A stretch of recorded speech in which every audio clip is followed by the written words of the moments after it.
ഇനി ഇവിടെ ചോറും കറിയും വെക്കുന്നത് എങ്ങനെയാണെന്ന് എനിക്ക് ഒന്ന് കാണണം. ഭദ്രകാളി, സ്വന്തം ഭർത്താവ് പട്ടിണി കിടന്ന് ചാവണമെന്ന് അവന്റെ ആശ. അല്ലടി, നിന്നെ കൊന്നിട്ട് ഞാനും ചാവുള്ളൂ. അടി ഭദ്രകാളി, ഇറങ്ങി വാടി. എന്താടി നോക്കുന്നത്? കരുണം പോലീസും നീയും തമ്മിലുള്ള ഇടപാട് നാട്ടിൽ മുഴുവൻ പാട്ടായി നാറി കിടക്കുമ്പോഴാണ് ഞാൻ വന്നത്. പോലീസ് മുങ്ങിയപ്പോ ഒരുത്തരും കിട്ടിയില്ല നിന്നെ കെട്ടാൻ. ഞാൻ കെട്ടി.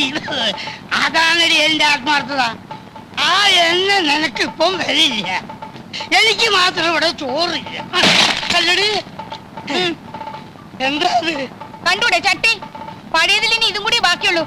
ഇതും കൂടി ഒന്ന് ഉടച്ചു തന്നായിരുന്നെങ്കിൽ എനിക്ക് പോയി പുതിയത് വാങ്ങിക്കായിരുന്നു. പിന്നെ അത് ഉടച്ചു തുടങ്ങാം. ഉടക്കാനാ പറഞ്ഞത്. തൊട്ട് പോരു തന്നെ. ഈ കയ്യും വിട്ടു. കള്ളു കുടിക്കാൻ കാശ് വന്ന് ചോദിച്ചപ്പോ ഞാൻ പറഞ്ഞില്ലേ ഇത് അരി വാങ്ങിക്കാനുള്ള കാശാണ്, ഇത് തരില്ലെന്ന്. അപ്പ പറഞ്ഞ് എനിക്ക് ചോറ് വേണ്ട, കള്ളു മതിയെന്ന്. കള്ളു കുടിച്ചു കഴിഞ്ഞപ്പോ ചോറ് വേണമെന്ന്. ഇവിടെ ചോറില്ല, ഇല്ല, ഇല്ല. ഇനി ഇവിടെ കിടന്ന് ഒച്ചയും വേളം ഉണ്ടാക്കിയാലുണ്ടല്ലോ എന്റെ സ്വഭാവം അറിയാലോ. കരുണം പോലീസുമായിട്ട് എനിക്ക് ബന്ധം ഉണ്ടായിരുന്നെങ്കിലേ പിന്നെ എന്തിനാ ഇയാളെന്നെ കെട്ടിയത്? നിന്റെ തന്ത എനിക്ക് കാശ് തന്നിട്ട്.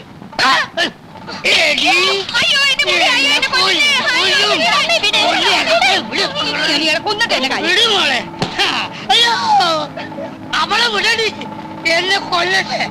ഞാൻ ചത്താ അവക്ക് കരുണം പോലീസില്ലേ? പിള്ളേരുടെ മുമ്പിൽ വെച്ച് തോന്നിയാസം പറയരുതെന്ന് ഞാൻ പറഞ്ഞിട്ടില്ലേ? കരുണം പോലീസുമായിട്ട് എനിക്ക് ബന്ധം ഉണ്ടായിരുന്നെന്ന് തന്നെ കൂട്ടിക്കോളൂ. നിങ്ങളുടെ ആദ്യ ഭാര്യ പതിവ്രത ആയിരുന്നല്ലോ. എന്നിട്ട് എന്തേ അവളൊരു ലോക കള്ളനെ പറ്റൂ? മുട്ടയെന്ന് വിരിയുന്നതിന് മുമ്പ് ജയിലിൽ കിടന്നില്ലേ? ഇപ്പോഴും ആളുകളെ പറ്റിച്ച് നടക്കില്ലേ?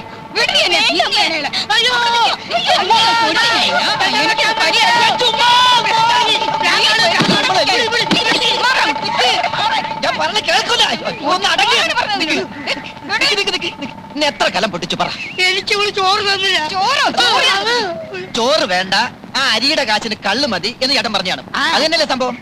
ഇന്നെങ്കിലും വല്ല പുതുമ ഉണ്ടാവുമെന്ന് ഞാൻ വിചാരിച്ചു. ഉണ്ടായില്ല. കലത്തിന്റെ കാശ് വേണം, അത്രയല്ലോ ഞാൻ തന്നേക്കാം. അയ്യോ, പ്രശ്നം തീർന്നല്ലോ. ഈ രൂപ രാജഗോപാൽ എന്റെ പേർക്ക് മണി ഓർഡർ അയച്ചതാ നിങ്ങൾക്ക് തരാൻ. ആണോ? എങ്കിൽ എനിക്കിതായ്മുട്ടി. ഇവളിപ്പോ അവനെ തെറി പറഞ്ഞിട്ടുള്ളൂ. എങ്ങനെ പറയാതിരിക്കും? അവന്റെ ഈ പെമ്പിള്ളാരുടെ തള്ള രണ്ടാണെങ്കിലും തന്ത നിങ്ങൾ തന്നെയല്ലേ. പെങ്ങന്മാർക്ക് ചെലവിന് കൊടുക്കേണ്ടത് ആങ്ങളയുടെ കടമയാ, ഇല്ലേ അയ്മുട്ടി? അതെ അതെ അതെ. കൊല്ലിഞ്ഞ എന്തായാലും നോക്കിയിരിക്കുന്നു. കേൾപ്പണി കാഴ്ച കാണാൻ വന്ന് നിൽക്കുന്നു. ഈ പണം അവൻ എന്റെ പേർക്ക് അയക്കാൻ എന്താ കാരണം? എന്താ ഇവിടുത്തെ മേൽവിലാസം അറിഞ്ഞൂടെ? എന്തോ എനിക്കറിഞ്ഞൂടാ. അവൻ എവിടെയാ ഉള്ളത്? ആരെയാ ഇപ്പൊ അവൻ പറ്റിച്ചോണ്ടിരിക്കുന്നത്? എനിക്കൊന്നും അറിഞ്ഞൂടാ എന്റെ പടച്ചോനെ. നീ അവനെ കണ്ടു. ഈ പണം നിന്റെ കയ്യിൽ അവൻ നേരിട്ട് തന്നാന്ന് ഞാൻ പറയും. അല്ലെന്ന് ഞാൻ പറയുന്നു. ശരി ശരി, അല്ലെങ്കിൽ മോനെ ഒരു 50 രൂപ എനിക്ക് താടാ. 50 രൂപ പോയിട്ട് 10ന്റെ പൈസ എന്റെ കയ്യിലില്ല. ഇല്ലെങ്കിൽ വേണ്ട, വാ നമുക്ക് ചായ കുടിച്ചിട്ട് പോകാം. വേണ്ട, ഞാനിപ്പോ ചായ കുടിച്ചാണ്. ഞാൻ ചായ കുടിച്ചാണെന്ന്. ആ ശരി, അത് അവിടെയുള്ള കുടിച്ചേട്ടാ. ഞാനിപ്പോ കുടിച്ചാ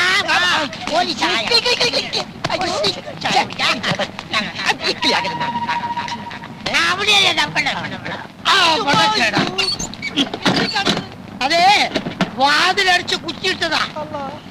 നിനക്കറിയാം അവൻ എവിടെയാ ഉള്ളത്. അവൻ കാശുണ്ടാക്കുന്നുണ്ടെന്നുള്ളതും എനിക്ക് മനസ്സിലായി. അവനെ കാണിച്ചു തരാതെ നിന്നെ ഇവിടുന്ന് പുറത്തു വിടുന്ന പ്രശ്നമല്ലേ ആയിമുട്ടി പറ്റി. അവനെ കേടാ. എനിക്ക് ആ അഡ്വാൻസ് കിട്ടിയ വളരെ നന്നായിരുന്നു. പറഞ്ഞിരുന്ന സമയം കഴിഞ്ഞിരിക്കുക. അതെ ഡോക്ടറെ, ഞാനേ വളരെ പ്രധാനപ്പെട്ട കാര്യം പറയാനാ വന്നത്. അഡ്വാൻസ് എന്തിനാ? ഞാൻ ഈ ആശുപത്രി എന്നെ എഴുതി അങ്ങോട്ട് തരുമല്ലോ. ആശുപത്രി കിട്ടിയിട്ട് എനിക്ക് എന്താ കാര്യം? അതെ, അതെന്താണെന്ന് വെച്ചാൽ ഞാൻ പറഞ്ഞുതരാമെന്നേ. ഡോക്ടർക്ക് ഇപ്പൊ ഈ നാട്ടിൽ എന്താ പേരെന്ന് അറിയുവോ? എന്റെ മോൾ ഒരു ദിവസം ലണ്ടനിൽ ഫോൺ ചെയ്ത് ചോദിക്കുക, അച്ഛാ നമ്മുടെ ആശുപത്രി മിടുക്കനും സുന്ദരമായ ഡോക്ടർ എത്തിയെന്ന് കേട്ടത് ശരിയാണോ എന്ന്. ഞാൻ പറഞ്ഞു ശരിയാണെന്ന്. അവക്ക് ഭയങ്കര സന്തോഷമായിപ്പോയി. അതായത് ഡോക്ടറിന്റെ പേര് ലണ്ടൻ വരെ എത്തിയിരിക്കുന്നു. ആരോ ഇവിടുന്ന് ഊമക്കത്തെഴുതി അറിയിച്ചതാവും. ഇനിയും കുറച്ചു കാലം കൂടി ഞാനിവിടെ നിൽക്കേണ്ടി വന്നാൽ ലണ്ടൻ മാത്രമല്ല ലോകം മുഴുവൻ ഞാൻ അറിയപ്പെടും. അതാണ് എന്റെ അവസ്ഥ. അറിയപ്പെടണം. അതിൽ ഏറ്റവും കൂടുതൽ സന്തോഷിക്കുന്നത് ഞാനായിരിക്കും. എന്റെ മോള് ലണ്ടനിൽ എന്ത് ചെയ്യുന്നു എന്ന് ഡോക്ടർ ചോദിച്ചില്ല. മകളവിടെ എന്തൊക്കെ ചെയ്തു കൂട്ടുന്നു എന്ന് ഇവിടെ ഇരുന്നുകൊണ്ട് നിങ്ങൾക്ക് പറയാൻ പറ്റില്ലല്ലോ, അതുകൊണ്ട് ചോദിച്ചില്ലെന്നേ ഉള്ളൂ. അവളവിടെ FRCS പഠിക്കുകയാണ്. വളരെ സന്തോഷം. ഞാനൊരു ശുദ്ധ മനസ്കനാണേ. ഞാൻ അതിലും ശുദ്ധ മനസ്കനാ. അല്ല, അതെനിക്കറിയാം. അതുകൊണ്ട് തന്നെ നമ്മൾ തമ്മിൽ വളച്ചുകെട്ടി സംസാരത്തിന്റെ ആവശ്യമില്ല. ഡോക്ടറിന്റെ മരുമോനായി കാണാൻ ഞാൻ ആഗ്രഹിക്കുന്നു. എനിക്കാകെ ഒരു മകളേ ഉള്ളൂ. അവളെ സുരക്ഷിതമായ കയ്യിലേൽപ്പിച്ചാൽ. എന്റെ കൈ വളരെ സുരക്ഷിതമായ കൈയാണ്. പക്ഷേ ഒരു പക്ഷമില്ല ഡോക്ടർ, ഞാൻ തീരുമാനിച്ചു കഴിഞ്ഞു. എനിക്ക് അഡ്വാൻസ് പെട്ടെന്ന് കിട്ടിയിരുന്നെങ്കിൽ. ഇല്ല, ഇനി നമ്മൾ തമ്മിൽ അഡ്വാൻസും ഇല്ല, ശമ്പളവും ഇല്ല. എന്റെ മോളെയും അതോടൊപ്പം ഈ ആശുപത്രിയും കൂടി അങ്ങോട്ട് ഏൽപ്പിക്കുക. അതല്ല, ഒന്നും പറയണ്ട, ഒന്നും പറയണ്ട, ഒന്നും പറയാൻ ഞാൻ സമ്മതിക്കത്തില്ല. ഒന്നും പറയണ്ട. ഭഗവാനെ, ഒടുവിൽ അഡ്വാൻസും ഇല്ലാണ്ടായോ? ഡോക്ടർ, എന്താണോ? ഡോക്ടർ അച്ഛനമ്മയും വന്നിരിക്കുന്നു. ഡോക്ടറിന്റെ അച്ഛനും.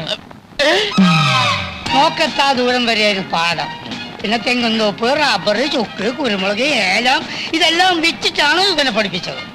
കോഴിക്കോട് പഠിച്ചു കഴിഞ്ഞപ്പോ അവൻ പറഞ്ഞു എറണാകുളത്ത് പഠിക്കണം, പിന്നെ പറഞ്ഞു തൃശ്ശൂര് പഠിക്കണം, പിന്നെ കണ്ണൂര്, കോട്ടയം, കാഞ്ഞിരപ്പള്ളി, അങ്ങനെ കാസർഗോഡ് തൊട്ട് കന്യാകുമാരി വരെയുള്ള സ്ഥലത്ത് ഞങ്ങൾ അവനെ പഠിപ്പിച്ചു. ഇതും കഴിഞ്ഞപ്പോ പറയാണ് എന്തോ ഒരു പാല്, എന്ത് പാല്? മണിപ്പാല്. ഞാൻ പറഞ്ഞോളാം, എനിക്കറിയാം, ഇടയ്ക്ക് കയറി പറയരുത്. എന്താണ്? മണിപ്പാലി പഠിക്കണം. ആ സമയത്താണ് നമ്മൾ ആ റബ്ബർ എസ്റ്റേറ്റ് വിറ്റത്. 27 ഏക്കറല്ല, അമരാവതിയിലുള്ള 30 ഏക്കർ. ആര് നോക്കണം എവിടേക്ക് കിടക്കണം? എന്ത് വിറ്റാലെന്താ, ഒന്നും പാഴായി പോയിട്ടില്ലല്ലോ. റബ്ബറും തെങ്ങും ഒക്കെ ഇനി ഇഷ്ടം പോലെ വാങ്ങിക്കാമല്ലോ. എല്ലാരും ഉണ്ടല്ലോ. മമ്മി എന്തൊക്കെയുണ്ട് വിശേഷം? ഡാഡി എവിടെ? ഡാഡി അങ്ങ് ഒത്തിരി ക്ഷീണിച്ചു പോയല്ലോ. ആളെ കണ്ടിട്ട് മനസ്സിലായില്ല. സുമേ, ലതേ, അയ്മുട്ടി. ഞങ്ങളെയൊന്നും ഓർക്കുന്നില്ല. ഒരു എഴുത്തുമില്ല, ഒരു ഫോൺ പോലും ചെയ്യാറുമില്ല. ഡോക്ടർക്ക് എവിടാ ഇതിനൊക്കെ സമയം? മമ്മി, ഡാഡി, ഇത് ആശുപത്രി ഓണർ കുമാരൻ തമ്പി. മാധവൻ തമ്പി. ഓ, മാധവൻ തമ്പി. ഞങ്ങൾ വേണ്ടതുപോലെ പരിചയപ്പെട്ടു. ഡോക്ടർ ഡ്യൂട്ടിയിലല്ലേ, ഇവരുടെ കാര്യം ഞാൻ നോക്കിക്കോളാം. അത് വേണ്ട, അവർക്ക് പോകാൻ തിരക്ക് കാണും. തിരക്കില്ല, ഞങ്ങൾക്ക് ഒരു തിരക്കുമില്ല. അപ്പോഴോ? അയ്മുട്ടി, ഇറങ്ങാൻ നേരത്തെ കാറ് കേടായി, പിന്നെ ഞങ്ങൾ ലോറിയിൽ അല്ല ബസ്സിലാവുന്നത്. ഡോക്ടറെ, എല്ലാം ഒരു നിമിത്തമായിട്ടാ എനിക്ക് തോന്നുന്നത്. അല്ലെങ്കിൽ തന്നെ ഡാഡിയും മമ്മി ഇന്ന് ഇവിടെ എത്തിച്ചേരുവോ? വന്നാട്ടെ, ഞാൻ അവരെ വീട്ടിലേക്ക് കൊണ്ടുപോകാം. അത് വേണ്ട, ഒന്നും പറയണ്ട, ഒന്നും പറയണ്ട. വന്നാട്ടെ, നമുക്ക് വൈകിട്ട് കാണാം. ഞാൻ പറഞ്ഞു. ചേച്ചി, മക്കളെ കയറി. മോനെ, നീ വേഗം വരണേ. എന്നെ പിടിച്ചൊരു മുറിക്കകത്തിട്ട് പൂട്ടി. കഞ്ഞിവെള്ളം പോലും തന്നില്ല. ഒടുക്കം അലക്കമ്പലിൽ നിന്ന് വാടക കൂടെ തുണി ഒപ്പിച്ചു. എനിക്ക് വേറെ നിവൃത്തി ഉണ്ടായില്ല രാജഗോപാല. സാരമില്ല, ഇന്നുകൊണ്ടെല്ലാം തീരുമല്ലോ.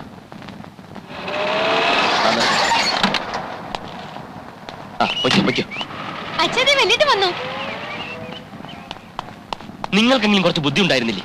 പറഞ്ഞൂടായിരുന്നു? ഞാനിവിടെ നാട്ടുകാരെയും പോലീസിനെയും പേടിച്ച് കള്ളപ്പണിയാന്ന് അറിഞ്ഞിട്ടും അതിഥികളായിട്ട് വന്നിരിക്കുന്നു. മനുഷ്യനെ കൊലയ്ക്ക് കൊടുക്കാൻ ദ്രോഹികൾ. എല്ലാ കാര്യവും വല്യേട്ടൻ അറിയാവുന്നല്ലേ? മിണ്ടി പോകരുത് മോനെ. അവിടുന്ന് ഇറങ്ങുമ്പോ ഞാൻ പറഞ്ഞാണല്ലോ എന്നെ അന്വേഷിക്കരുതെന്ന്. ഞാൻ നിങ്ങളുടെ ആരുമല്ല, ഇറങ്ങിപ്പോണം. 1 മാസത്തിനകം ദാമുവേട്ടൻ ഓഫീസിൽ നടത്തിയ തിരിമറി പിടിക്കപ്പെടും. മാലതി ഇടത്തി പറഞ്ഞെന്താണെന്നറിയോ? ദാമുവേട്ടൻ ആരുടെയും മുമ്പിൽ ഇന്നുവരെ തല കുനിച്ചിട്ടില്ല. പിടിക്കപ്പെടുന്നതിന് മുമ്പ് രൂപ ഏർപ്പാടാക്കിയില്ലെങ്കിൽ കൂട്ടമരണമേ നിവർത്തിയുള്ളൂ. ദാമുവേട്ടനും മാലതിയേട്ടത്തെയും 3 മക്കളും. അന്ന് രണ്ടും കൽപ്പിച്ചിറങ്ങിയതാ ഞാൻ. അപ്പൊ ഞങ്ങളൊന്നും നിന്റെ ആരുമല്ലേ രാജാ? അതൊന്നും ഇപ്പൊ എന്റെ തലയിലില്ല. അമ്മ മരിച്ചതിൽ പിന്നെ മാലതിയേട്ടത്തെയായിരുന്നു എന്റെ അമ്മ. അച്ഛൻ അന്നും കള്ളും കുടിച്ച് നടക്കുകയായിരുന്നു. അതിന്റെ ഇടയിൽ നിങ്ങളെ കെട്ടുകയും ചെയ്തു.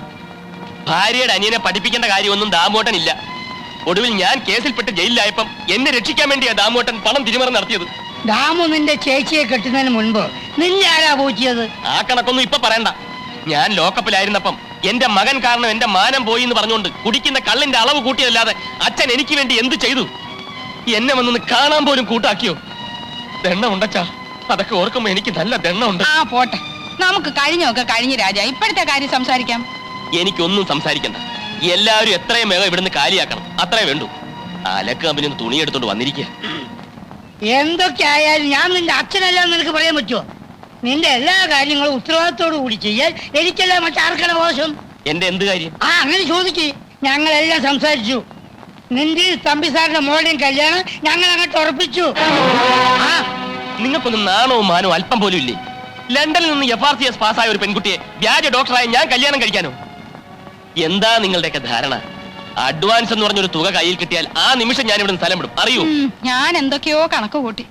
അങ്ങേര് തരുന്ന സ്ത്രീധന തുക കൊണ്ട് എന്റെ കൊച്ചുങ്ങൾക്ക് ഒരു മേൽഗതി ഉണ്ടാവുമല്ലോ എന്ന് ആശിച്ചു. ഇതിനൊന്നും കൂട്ടു നിൽക്കാൻ എന്നെ കിട്ടില്ല. ശരിയാ രാജ, ലതേ സുമേ നിന്റെ ആരും അല്ലല്ലോ. അവരെ പ്രസവിച്ച ഞാനായി പോയില്ലേ? അതൊന്നും പറയണ്ട, അങ്ങനെയൊന്നും ഞാൻ ചിന്തിച്ചിട്ടേ ഇല്ല. നീ ചിന്തിച്ചു. ചിന്തിച്ചെങ്കിൽ ചിന്തിച്ച് ഇപ്പൊ എന്താ വേണ്ടത്? ഏതായാലും നീ ഈ കള്ളവേഷം കെട്ടി, എങ്കിൽ പിന്നെ അത് മുഴുവനായിട്ട് അങ്ങോട്ട് ആടിക്കൂടെ നിനക്ക്?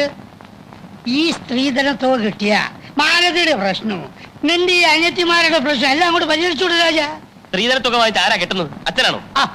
അവർക്ക് എന്നല്ലല്ലോ ആവശ്യം, ഇഷ്ടം പോലെ പണമുള്ള പാർട്ടീസ് അല്ലേ. എടോ കെട്ടുന്നില്ലെങ്കിൽ കെട്ടണ്ട. കെട്ടാന്ന് പറഞ്ഞാൽ കാശ് ഇങ്ങോട്ട് കൈക്കിലാക്കിയ അതിപ്പോ നീ ചെയ്യുന്നതിനേക്കാൾ വലിയ രക്ഷമൊന്നുമല്ലല്ലോ. സത്യമായിട്ട് അച്ഛൻ എന്റെ അച്ഛൻ തന്നെ. അങ്ങനെ വല്ല മോഹവും മനസ്സിലുണ്ടെങ്കിൽ അതിപ്പോഴേ നുള്ളി കളഞ്ഞേക്ക്. ഏതായാലും ഞങ്ങൾ നാളെ നാട്ടിലേക്ക് പോവാ. അവിടെ ചെന്നിട്ട് പെമ്പിള്ളേരുടെ കല്യാണ കാര്യം നിശ്ചയിക്കും. നീ കല്യാണത്തിന് സമ്മതിച്ചേ പറ്റൂ.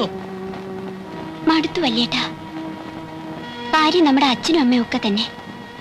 പക്ഷേ ഏത് രീതിയിലും പണം കിട്ടണമെന്നുള്ള ചിന്തയെ അവർക്കുള്ളൂ. എന്തായാലും വല്യേട്ടൻ ഞങ്ങൾക്ക് വേണ്ടി ഒരു തെറ്റും ചെയ്യണ്ട. എന്തും അനുഭവിക്കാൻ ഞങ്ങൾ തയ്യാറാണ്.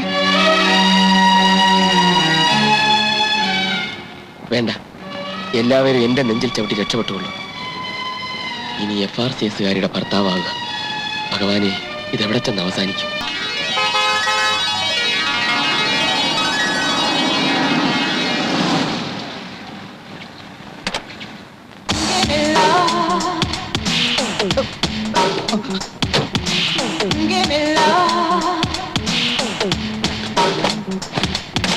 രാഘവ, മാധവി, എല്ലാരും പെട്ടെന്ന് വാ.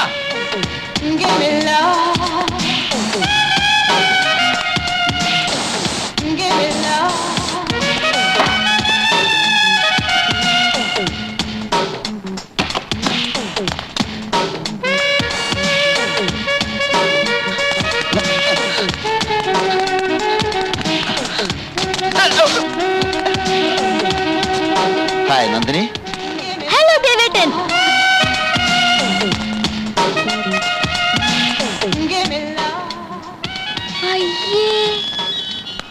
ഇതെന്താ ഇങ്ങനൊരു വേഷം? അത് ഒരു രസം. ആശുപത്രിയിലെ ഭയങ്കരമായ തിരക്കുകളൊക്കെ കഴിഞ്ഞ് വീട്ടിലെത്തിയാൽ ഉടൻ ഞാൻ എപ്പോഴും പാൻസിന്റെ മേലെ ഇങ്ങനെ ഒരു കൈലി എടുത്ത് കൊടുക്കും. അതെന്തിനാ? മാറ്റണം, മാറ്റാം.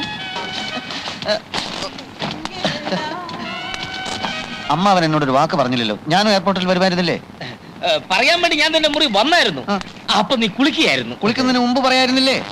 അല്ല, അപ്പൊ ഞാൻ കുളിക്കുകയായിരുന്നു. അല്ല, എന്റെ കുളി കഴിഞ്ഞപ്പോഴല്ലേ അമ്മാവൻ കുളിച്ചത്? അല്ല, നിന്റെ കുളിക്ക് ശേഷം കുളിച്ചത് നിന്റെ അമ്മായിയായിരുന്നു. അല്ലല്ലല്ല, ഞങ്ങളുടെ കുളിക്ക് മുൻപായിട്ടല്ല അമ്മാവൻ കുളിച്ചത്. എന്റെ കുളിയും അമ്മാവന്റെ കുളിയും നടക്കുന്നതിന് മുൻപായിട്ട് ഈ വീട്ടിൽ വേറെ ആരെങ്കിലും കുളിച്ചോ എന്നുള്ളതാണ്. എന്തോന്നാ ദേവേട്ട ഇത്? കുളി കോമ്പറ്റീഷനോ? ഈ ദേവേട്ടന് ഒരു മാറ്റമില്ലല്ലേ? പഴയതുപോലെ തന്നെ. ആ, നിങ്ങളുടെ കുളി ഡിസ്കഷൻ നടക്കട്ടെ. അതിനിടയ്ക്ക് എനിക്ക് ഏതായാലും ഒന്ന് കുളിക്കണം. അല്ല മഹാദേവ, പിന്നെ ഈ കാറും ഷെഡിലിട്ടേരെ.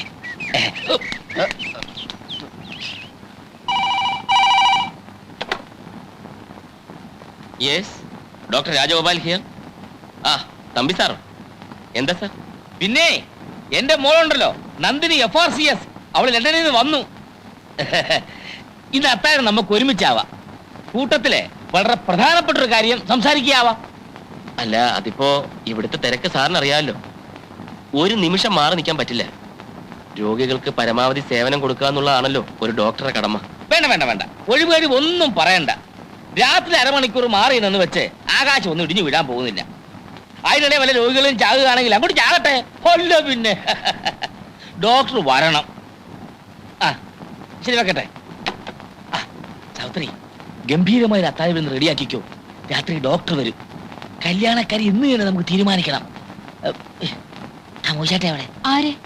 ആ മഹാദേവൻ. ഡോക്ടർ വരുമ്പം അവനെ എങ്ങനെയെങ്കിലും ഇവിടുന്ന് ഒഴിവാക്കണം. ശല്യം. മഹാദേവാ,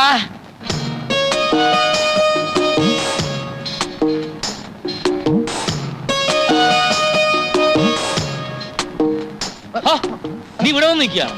അമ്മാവൻ പൊയ്ക്കോ അമ്മാവൻ പൊയ്ക്കോ. നന്ദിനി ഇപ്പൊ വരും. എല്ലാ കാര്യങ്ങളും സംസാരിക്കണം. പോകൂ. പിന്നെ കുളി കഴിഞ്ഞ് ഗാർഡനിൽ വരാമെന്ന് ഏറ്റിട്ടുണ്ട്. ആണോ? അതെ. അപ്പൊ ഞാൻ വന്ന് എത്ര നന്നായി. എന്താ അമ്മാവ? ഇപ്പൊ നീ സംസാരിച്ചാൽ ആകെ കുളവാകും മഹാദേവ. ഇന്നലെ നിന്നെ പുകഴ്ത്തി ഞാൻ ഒരുപാട് സംസാരിച്ചു നോക്കി, ഫലം ഉണ്ടായില്ല. ഒരു കാര്യം ചെയ്യും, നീ ഇപ്പൊ തന്നെ സ്ഥലം വിട്ടു. എന്തിന്? പട്ടണത്തിൽ പോയി ഒരു സിനിമ കണ്ടേച്ചു വാ. ഒരു പുതിയ ഹിന്ദി സിനിമ കളിക്കുന്നുണ്ടല്ലോ, ദീപാലി ചാവാലി ദിൽബലിഹും. ദുൽഹനിയ ലേ ജായേംഗെ അതാണ്. അത് തന്നെ. അതിന്റെ കഥ അറിയാവോ നിനക്ക്? അറിയില്ല. ആ, ഇതതിന്റെ കുഴപ്പം. അതിന്റെ കഥ ഞാൻ പത്രത്തിൽ വായിച്ചതാ. ഓഹോ. നന്ദിനിയെ പോലെ ലണ്ടനിൽ പഠിച്ച നായിക, അവളെ വശത്താക്കാൻ 18 അടവും പ്രയോഗിക്കുന്ന നായകൻ. അതിൽ 18 പഠിക്കണമെന്നൊന്നുമില്ല, ഒരു 4-5 അടവെങ്കിലും പഠിക്കാതെ ഇനി നീ അതിനോട് സംസാരിക്കണ്ട. അത് അപകടമാ. അച്ഛനിൽ സിനിമ കണ്ടേച്ചുവാ. അത് എങ്കിൽ ഞാൻ നന്ദിനിയെ കൂടി വിളിക്കാം. ഞങ്ങൾ ഒരുമിച്ചൊരു സിനിമ കണ്ടിട്ട് ഒരുപാട് നാളായ അമ്മാവ. എന്താ മഹാദേവ നീ ഇങ്ങനെ വിവരക്കേട് സംസാരിക്കുന്നത്? അവൾ ആ സിനിമ കണ്ടാൽ നീ പ്രയോഗിക്കുന്ന അടവെല്ലാം സിനിമയെന്ന് കണ്ടുപഠിച്ചാണെന്ന് അവക്ക് മനസ്സിലാവില്ലേ? ഓ, കറക്റ്റ് കറക്റ്റ്. വിട്ടോ, സ്ഥലം വിട്ടോ. രൂപ എന്റെ കയ്യിലുണ്ട്. പിന്നെ ഇത് ഞാൻ തന്നതാണെന്ന് പറഞ്ഞിട്ട് അമ്മാവരിന്ന് നന്ദിനിക്ക് കൊടുക്കണം. ഇത് നന്ദിനിക്ക് ഞാൻ കൊടുക്കണം. കൊടുക്കണം. കൊടുക്കാം. ഓ,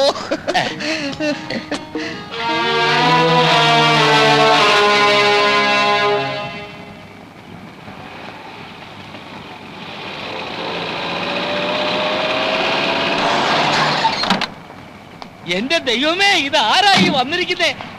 സാവിത്രി, നന്ദിനി, ഡോക്ടർ വന്നു. ഞാൻ കേറുന്നില്ല, നിർബന്ധിച്ചതുകൊണ്ട് വന്നു എന്ന് മാത്രം. ഒരു ആസ്മ പേഷ്യന്റ് അവിടെ ശ്വാസം മുട്ടി കിടക്കുകയാണ്.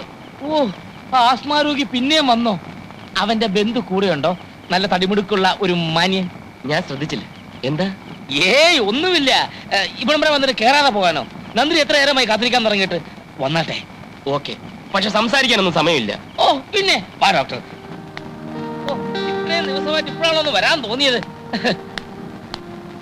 ആ മോളെ, ഇത് ആരാണോ നോക്കിയേ? ഞാൻ പറഞ്ഞപ്പോ ഡോക്ടർ കാഴ്ചക്ക് ഇത്രയും സുന്ദരനാണെന്ന് നീ ധരിച്ചിട്ടുണ്ടാവില്ലല്ലേ? Please to meet you doctor. Hello. ഇരിക്കു ഡോക്ടറെ.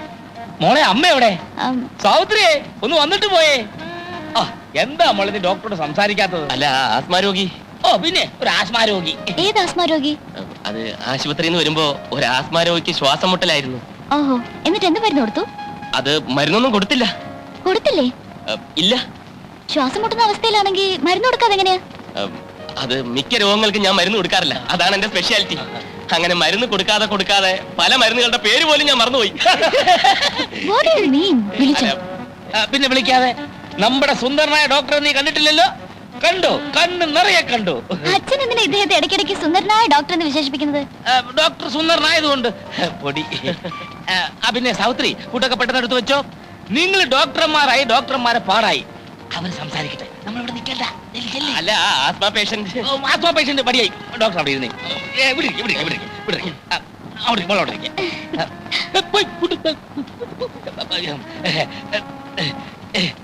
സംസാരിച്ചു. മരുന്ന് കൊടുക്കാതെ രോഗം മാറ്റുന്നത് എങ്ങനെ ഡോക്ടർ? സാധിക്കും. ചില പ്രത്യേക സാഹചര്യത്തിൽ അങ്ങനെ ചെയ്യേണ്ടി വരും. എനിക്ക് മനസ്സിലായില്ല. എനിക്കും മനസ്സിലായി വരുന്നതേ ഉള്ളൂ.